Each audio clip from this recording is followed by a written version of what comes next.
Our first presentation will provide an overview of current public health trends, including the impact of COVID-19 on drug and polydrug overdoses, and will share the most recent population health outcome data associated with drug overdoses. Finally, the presentation will share updates on the North Carolina Opioid Action Plan, the data dashboard, and preventive measures that the state is pursuing. The session will be co-presented by Scott Proescholdbell and Sindhu Shamasunder, both of whom are with the North Carolina Division of Public Health. Scott Proescholdbell joined the Injury and Violence Prevention Branch at the North Carolina Division of Public Health in 2008 to head the Injury Epidemiology, Surveillance, and Informatics Unit, where he is the Principal Investigator of the North Carolina Violent Death Reporting System and the North Carolina Overdose Data to Action CDC cooperative agreements. He serves on several state and national work groups addressing drug overdose, injury, and violence. He has an adjunct faculty appointment with the Department of Epidemiology at the Gilling School of Global Public Health at UNC. He is joined by Sindhu Shamasunder, who graduated with her MPH from Columbia University in 2016. She currently works as a substance use epidemiologist for the North Carolina Division of Public Health. Thank you both for joining us. Thanks, Sarah. I appreciate the introduction. And I just keep thinking back periodically, it wasn't even probably 10 years ago when there were just a small handful of us sitting around a table talking about some of this work. And it's great that there's now, huge conferences and resources dedicated to trying to understand the scope and scale of the epidemic.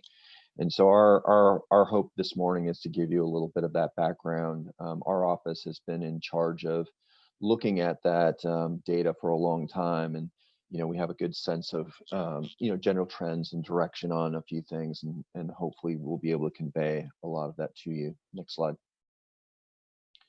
Our plan this morning is to basically give you a very quick, what's the very latest, what's the COVID's impact on some of this work, to talk a little bit more generally about statewide trends on medication and drug overdoses, and then specifically statewide opioid related overdoses.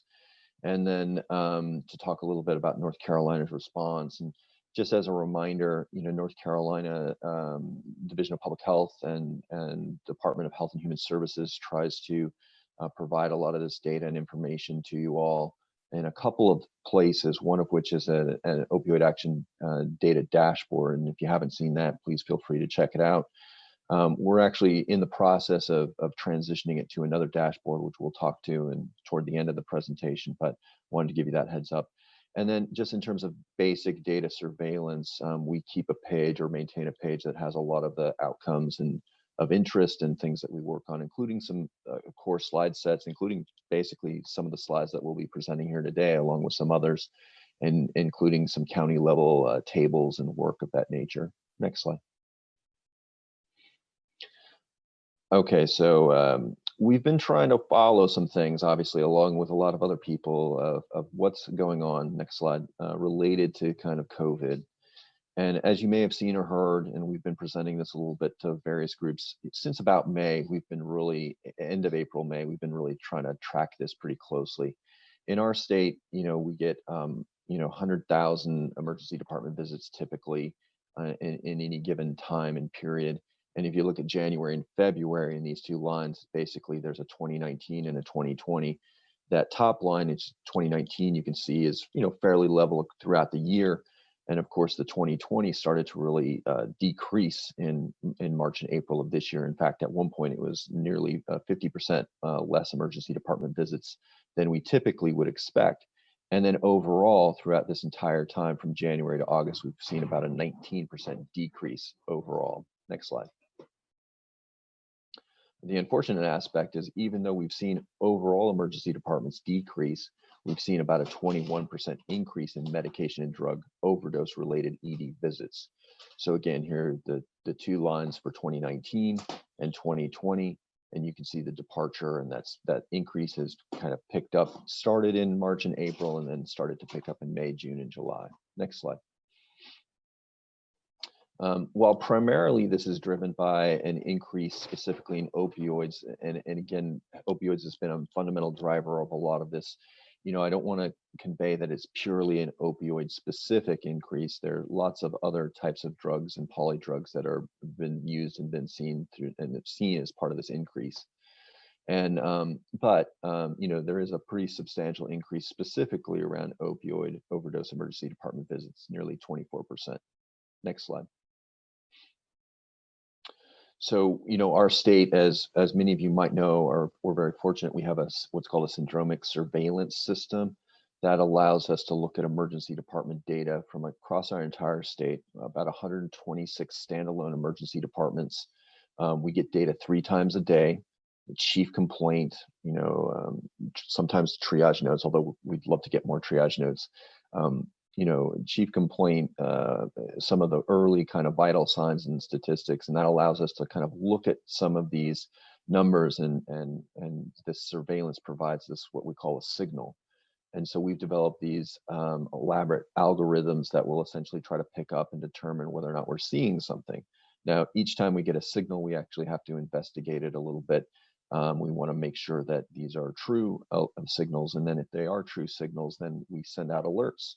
Those alerts go to the state, local health directors, local EMS directors, and sometimes they'll go to needle exchange and harm reduction partners as well, depending on the jurisdiction. But primarily local health department directors and EMS agencies, and then locally they hopefully can respond. Next slide. So unfortunately, we were seeing an increase even before COVID of some of these signals. And we're looking at both signals that are happening in the emergency department visits as well as EMS data. The syndromic surveillance system we have in our state is called NC Detect. And both of those data feeds go into that system and allow us to kind of review some of this data. And eventually it includes ICD-10 CM codes. But the initial data that comes in is just these, again, some of the chief complaints and other aspects of these encounters. So as you can see, March and April, we saw a dramatic increase. In fact, so much so that in May, we had to kind of rework our definition because we were concerned that we were going to start having alert fatigue. So, although we can't say exactly how many we would see in May, June, July, August, September, if we would have held the original definition, our sense of it is that it might not have been as high as March and April, but it probably would have been higher than what we were seeing. Next slide. All right, now I'm just going to talk next slide a little bit just about some statewide trends. Unfortunately, our death certificate data system, our vital record system, is very antiquated. We're literally the last state in the nation. Actually, there might be one other state. We're one of the last 2 states in the nation to have what's called electronic death certificate registration. And that means that there's like a considerable lag in our data. There's actually work being done to pull North Carolina into the future and have electronic death certificate registration. But we're not quite there yet. And what that means is there's pretty severe lag time between when the death certificate data finalizes. And so this slide here just shows you that over time, 2017, 18, and 19, we're actually seeing for 17 and 18 a decrease. The challenge with the 19 is that was as of July 2020, and the data file wasn't final yet. So we know that that's going to increase. Next slide. The unfortunate aspect of that is, we had finally seen kind of a decrease from 17 to 18. And last year at this time, we were reporting, hey, we're seeing a decrease in some of these deaths. It's exciting news. Let's see if we can hold that trend and see if we can kind of keep it and project it out. Unfortunately, we feel very confident that trend will not be retained and that we'll see an increase in deaths in 2019. And, again, it's hard to tell with 2020 data. Again, there's a pretty big lag time, so we can't report a lot out of that. And now all these counties and other jurisdictions have a pretty significant lag as well, just because of the volume of COVID-related work. So it's a very complicated thing. Next, the slide we were looking at now just points out that, from 2019 to 2018, we saw a pretty substantial shift in the number of substances involved in these deaths. Particularly 2014, 2015, when we first the introduction or reintroduction of heroin back into the marketplace, alongside some of the fentanyl and fentanyl analogs. In 2018, it's more than 80% of the deaths have at least 2 substances on board that was responsible in part for that death. Next slide. And just to go along with that, it's not a specific thing to North Carolina. This is actually coming from the CDC MMWR, a recent one that just is pointing out that in multiple states, they're reporting illicitly manufactured fentanyls, heroin, and cocaine. Methamphetamine were involved in 80% plus of the overdose deaths. And this is coming from a system called SUITRS, which is an attempt by states to try to get a little bit more timely data out and actionable data out into the states and into the nation to respond to those kind of things. Next slide. So I'm going to stop here and turn it over to Sindhu, and I'll come back when we talk a little bit more about the North Carolina response. So Sindhu, take it away.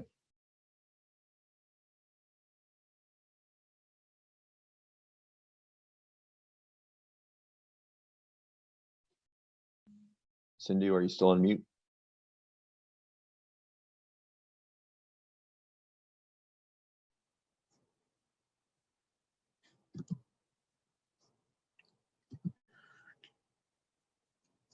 Okay, hi everyone.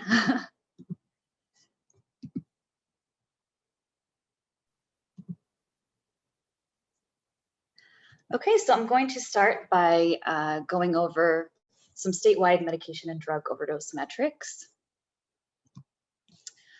In 2018, there were 2,081 deaths from unintentional medication and drug overdose among residents of North Carolina. This translates to a rate of 17.2 per 100,000 residents.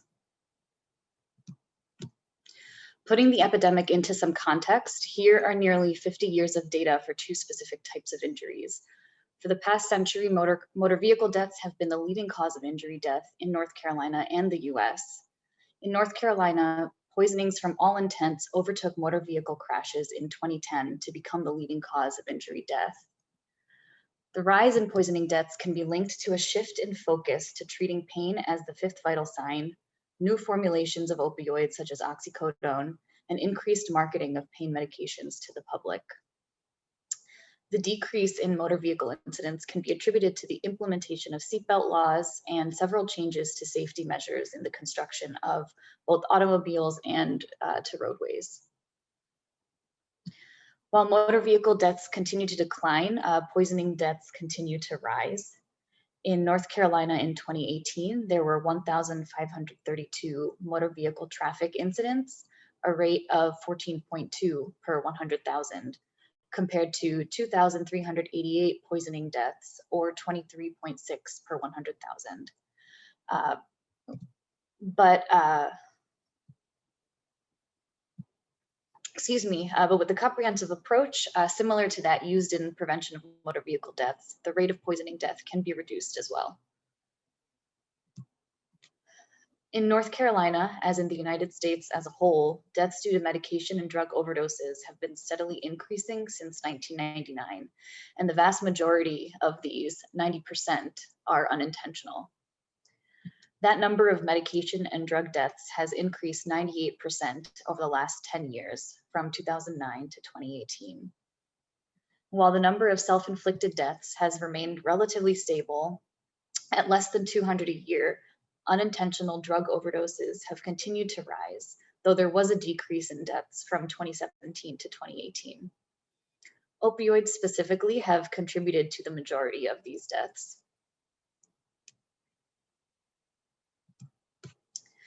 In 2018, nearly 6 North Carolinians died each day from unintentional medication or drug overdose. Though largely driven by opioids, this number does also include overdose deaths from other medication and drugs, such as cocaine and benzodiazepines. The highest rates of unintentional medication and drug poisoning deaths occurred among North Carolina residents aged 25 to 54, males, and whites and Native Americans. These rates here are calculated over a 5-year time period. And we often combine data across several years to allow for greater reliability in our rate estimates. This map shades the counties of North Carolina based on their respective unintentional med drug overdose death rates from 2014 to 2018. The statewide rate of unintentional medication and drug overdose deaths was 16.7 per 100,000 persons across these 5 years. And just a note, in counties with fewer than 5 deaths, rates were not calculated. And in counties with a count less than 10, rates should be interpreted with caution.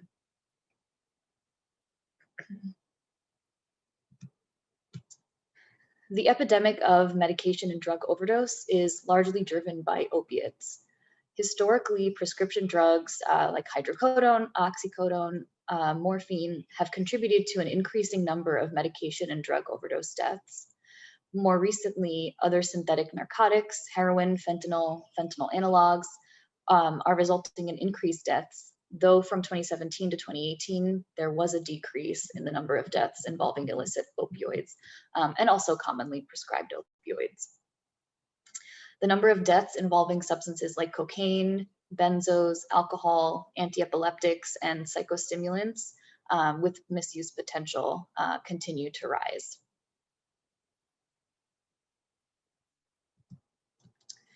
This slide contains data from the North Carolina Youth Risk Behavioral Survey. YRBS is a representative sample of high school students in North Carolina. These data are self-reported and therefore they're likely an underestimate of substance use. In 2013 and 2015, students were asked if they'd ever taken a prescription drug without a prescription or differently than indicated by a doctor. And this question included any type of prescription drug such as Oxy, Percocet, Vicodin, codeine, Adderall, Ritalin, or Xanax. In 2017, this question was modified to ask specifically about pain medicines such as codeine, Vicodin, Oxy, hydrocodone, or Percocet. In 2019, reported use of prescription drugs, inhalants, and cocaine use all decreased. And the YRBS survey is one of the few measures that we have to estimate youth substance use. So now I'll delve a little further into opioids specifically. In 2018, 1,718 North Carolinians died from an unintentional opioid overdose, which is a rate of 16.5 per 100,000 residents. As with the med drug map I showed earlier, we use data across 5 years in order to provide greater reliability in our county level rate estimates. This map shades the counties of North Carolina based on their respective unintentional opioid overdose death rate from 2014 to 2018. The statewide rate of unintentional opioid overdose deaths was 13.6 per 100,000 persons across this period of time. And again, in counties with fewer than 5 deaths, rates were not calculated, and we should interpret rates with caution in counties with fewer than 10 deaths. So this figure displays essentially the same data as the map in the last slide, but you can better see the scale across each county across the state. You can see that there is quite a disparity between the lowest and highest rates across North Carolina. And remember that rates for counts fewer than 10 should be interpreted with caution.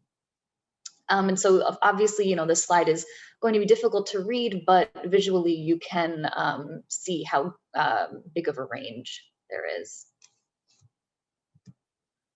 And so in slightly easier terms to read, this is a table of the lowest county rates on the left and the highest on the right for unintentional opioid overdose death.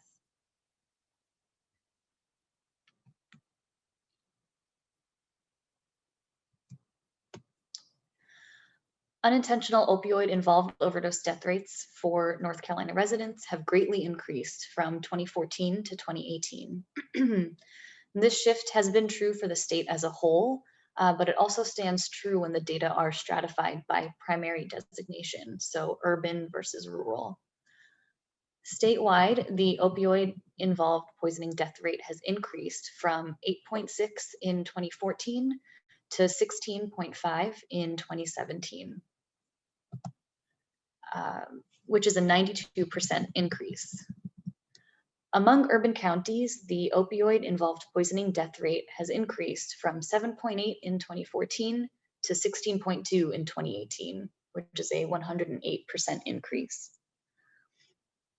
Among rural counties, the opioid-involved poisoning death rate has increased from 10.0 in 2014 to 17.3 in 2018, a 73% increase. And this slide illustrates the difference in street value of heroin versus the street value of fentanyl. And it just serves to show how lucrative the illicit fentanyl business is and can therefore help us understand why it suddenly exploded in street sale.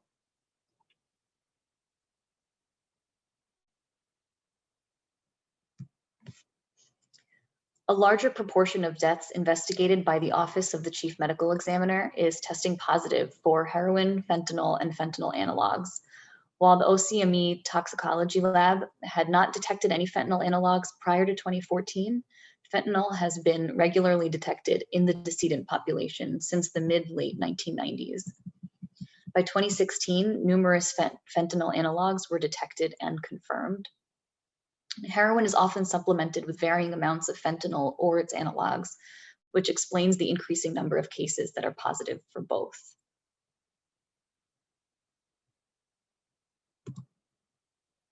This graph depicts the increase in unintentional opioid overdose deaths, which have increased from 114 deaths in 1999 to 1,718 deaths in 2018.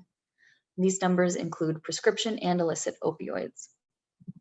The green bottom portion of this graph shows opioid deaths due to prescription opioids. The darker blue top portion shows the number of opioid deaths due to illicit opioids. And the light blue middle portion of the graph are deaths due to both prescription and illicit opioids. Prescription opioid deaths have been slightly decreasing with the occasional small increase since 2008. Deaths due to illicit opioids have been increasing and are accounting for a larger proportion of the total unintentional opioid overdose death number. Though from 2017 to 2018, there was a decrease in the number of deaths involving illicit opioids. The concept of the injury pyramid is that deaths are only the smallest tip of a much larger burden on the healthcare system and the economy. In 2018, for every one opioid overdose death, all intents, there were just under 2 hospitalizations and nearly 4 ED visits due to opioid overdose.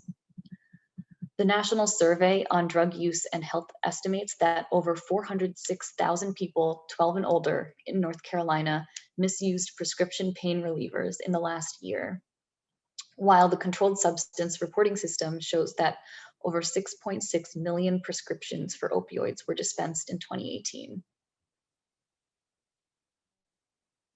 Emergency department visits for opioid overdoses were steadily increasing from 2010 to 2017. The use of naloxone by emergency medical services has also increased dramatically during this time. However, in 2018, there was a decrease both in opioid overdose ED visits and naloxone administrations by EMS.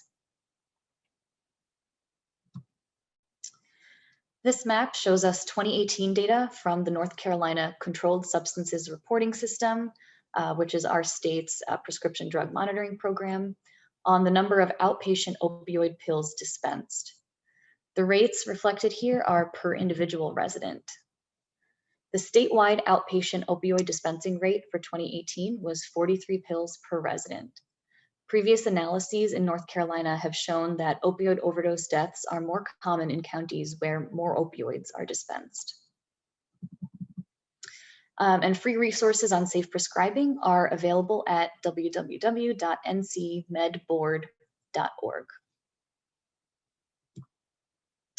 And this figure again displays the same data as the map, but it better illustrates the scale and the range in prescription opioid pills dispensed across all of the North Carolina counties.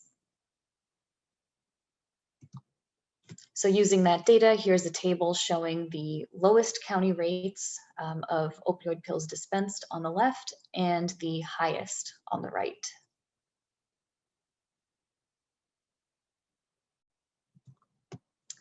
There are other health outcomes associated with substance use aside from overdose. Hepatitis C, the most common bloodborne infection, is most often spread by sharing injection supplies. New hepatitis C infections increased more than 480% from 2009 to 2018 over the last 10 years. The biggest increases in acute hepatitis C are often in the same regions and the same demographic groups with the highest rates of overdose deaths.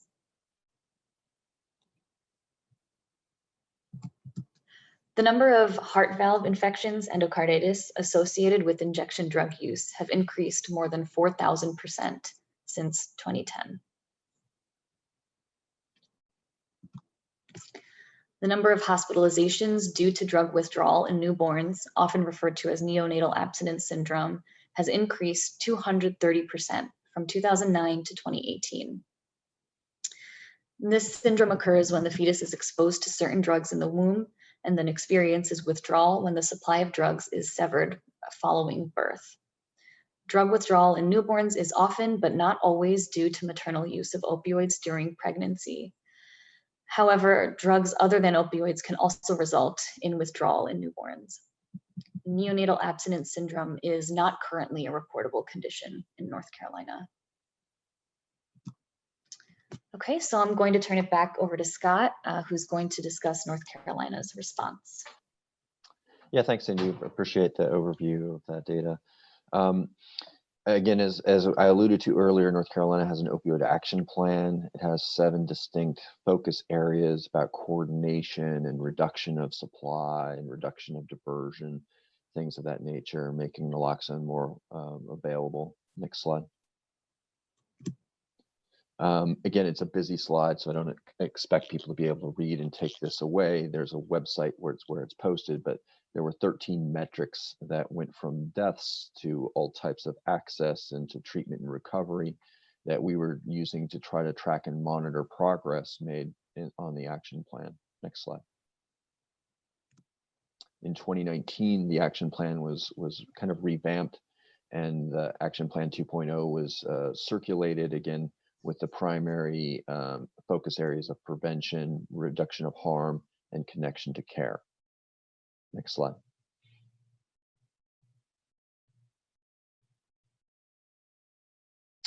Again, it's a busy slide, but basically we've taken that action plan, the 2.0 action plan, and redesigned some of the metrics with the intent of having more local specific actions. So things around unintentional deaths, does your county have dedicated point person to coordinate overdose response and prevention programs?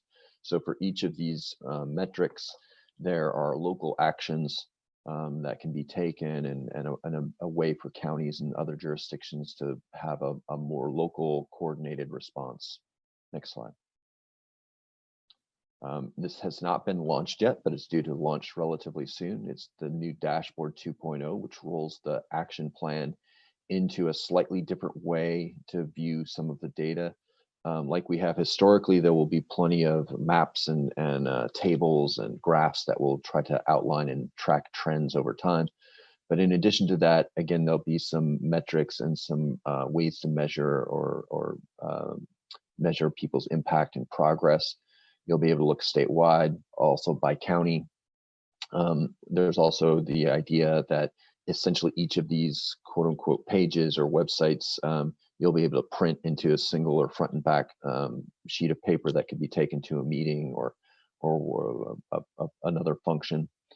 Again, there's been a soft launch internally to review the data, and this should be out in the fall. Next slide.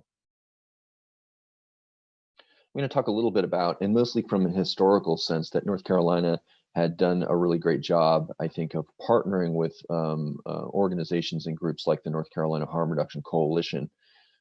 Years ago, when the law was changed to allow the distribution of naloxone, the Division of Public Health worked with the North Carolina Harm Reduction Coalition to kind of track and monitor naloxone kits that were being distributed. It's as the state has gotten better and matured, there's now many more agencies and organizations distributing naloxone, and we're kind of revamping what naloxone distribution looks like. So the slides that are presented here are really through 2019 as we're kind of working on what the next iteration of some of this work will look like. In this particular map, you can see the state and distribution of those kits.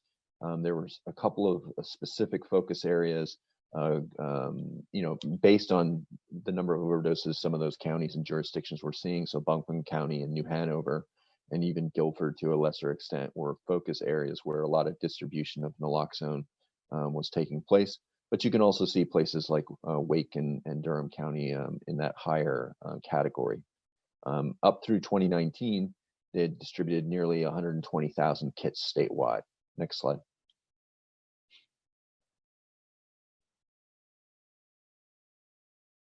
So now we'll be looking at the reported reversals related to those naloxone kits.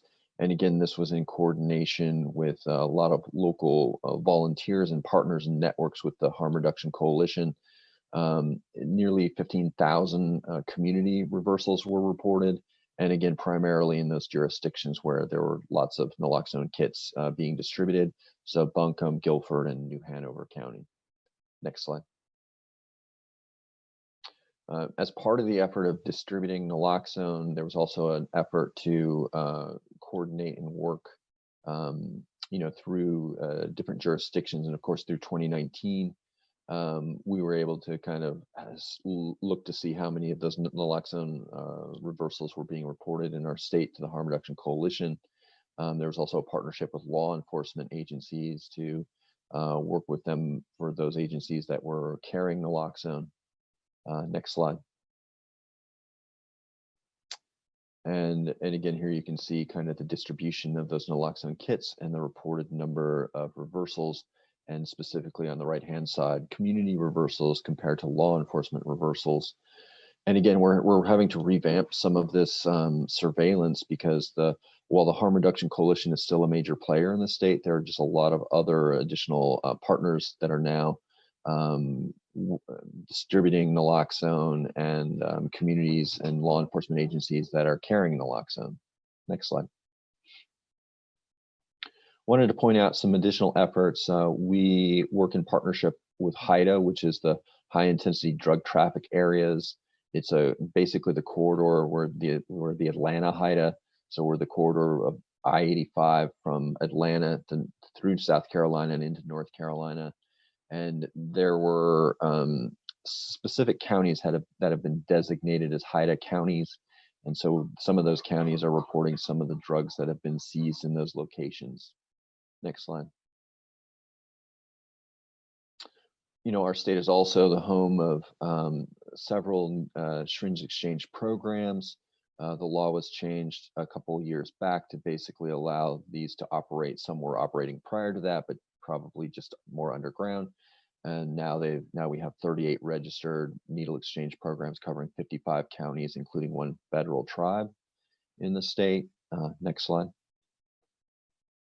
And in the most recent reporting period, which was just through June of 2020, you can see that there's been an 80% increase in clean syringe distribution from previous reporting years, with a total of 5.3 million clean needles distributed in North Carolina through that program. Next slide. Also an increase of 51% of distribution of naloxone kits. Speaking of yet another venue and a way for people to reach various populations, the needle exchange programs are a place where people can get referrals to treatment, referrals to care, naloxone kits, get tested for HIV, hepatitis C, lots of services. And again, we've seen a substantial increase from year to year in both the number of those programs, but also the scope and scale of what they're covering. Next slide. There's also been an effort to partner with local EMS agencies to offer EMS naloxone take-home. This allows people who've experienced an overdose to basically make sure that household gets naloxone upon return to the home. This is also part of a community paramedicine program certain counties are participating in. Next slide. as well as a slightly different take on part of this, which are counties that have what are called ports, which are post-overdose response teams. And again, those are the idea and the intent behind that is jurisdictions and areas that have a port. When people have overdosed, there's within 24 to 72 hours, essentially some response that will allow them to make sure that they're being followed up upon and making sure that they're receiving services that they might benefit from. Next slide. And again, there's a definition of what ports are, because there are lots of different variations of this. And again, most of this is driven at the county level, some of which include, paramedicine, paramedic kind of harm reduction specialists. Others are involved the healthcare facility in that jurisdiction. But again, the intent is that these ports are following up with patients who've experienced an overdose within 72 hours of that event. Next slide. And again, what we think is important about those post-overdose response teams is involvement of directly impacted people, case managers, linkage to coordination and care, good relationship with all the area providers, cultural competency, and kind of a harm reduction framework. Again, there's lots of different flavors of what ports look like, and there are some jurisdictions where law enforcement is involved. New Hanover is an example where they have a wide range of what these response teams look like and how they operate. Next slide. And just circling back a little bit, this is one of the websites that I was referring to that kind of houses lots of data and surveillance data. Again, here you can see there are overdose trends and slides that have been recorded. There's fact sheets. If you were to scroll lower on this, there would be county information. So it's just a place where we have lots of different resources, and we know that lots of people benefit from that. Next slide. We also do a little bit more active distribution, and so if you're not on our monthly distribution list and would like to, please email the substance use data website that's listed there. Every month, about the middle of the month, we report on various indicators, including emergency department visits from year to date, as well as confirmed deaths using either medical examiner information or death certificate data. We're also trying to roll out EMS data as well, so that's something that we'll be trying to do over the next few months. Next slide. I just put in one slide related to excessive alcohol use. We have an alcohol data dashboard up there about the impact of alcohol, and there's lots of metrics that look at alcohol and it being the third leading preventable cause of death. It contributes to a lot of acute and chronic health outcomes, and there's work and effort locally to look at some of these indicators and make sure that we're combining lots of things together and not just focusing solely on the opioids, but also not just on polydrugs, but looking at all substances that are used. Next slide. I'm going to completely shift gears now and talk a little bit about ACEs, which are adverse childhood experiences. This is something that our state health officer, Betsy Tilson, Dr. Tilson, is a huge advocate for, and in fact, a couple of these slides I think are hers. For those of you who aren't familiar, although it's seemingly more familiar now than it used to be, adverse childhood experiences are stressful or traumatic events that happen before the age of 18 that have long-term implications for those people. They tend to be categorized in different types of either physical, sexual, or emotional abuse or household dysfunction. And people have been surveyed on this in multiple states and throughout time, and North Carolina is a participant in some of this effort as well. Next slide. And again, what we think conceptually is happening here is that, having adverse childhood experiences ultimately contributes to disease, disability, and even early death. Next slide. And these are a prevalence of ACE scores among North Carolina adults. So these are adults reporting past ACEs. And as you can see, more than half of people in the state of North Carolina report more than one ACE. And having multiple ACEs is significant because the more you have, it's like a stair-step ladder. More ACEs tend to have higher and poorer outcomes. Next slide. as you can see here, when you just look at ACEs relative to illicit drug use, you know, the percent of people who have one or more ACEs, you can see this pattern of increase. Those with 4 or more ACEs are nearly 3 times as likely as people who have 0 or 1 to have illicit drug use. Next slide. And I'll leave you, this is definitely a Dr. Tilson quote and slide. It's easier to build strong children than repair broken men. And that was by Frederick Douglass many years ago, but still applicable today. Next slide.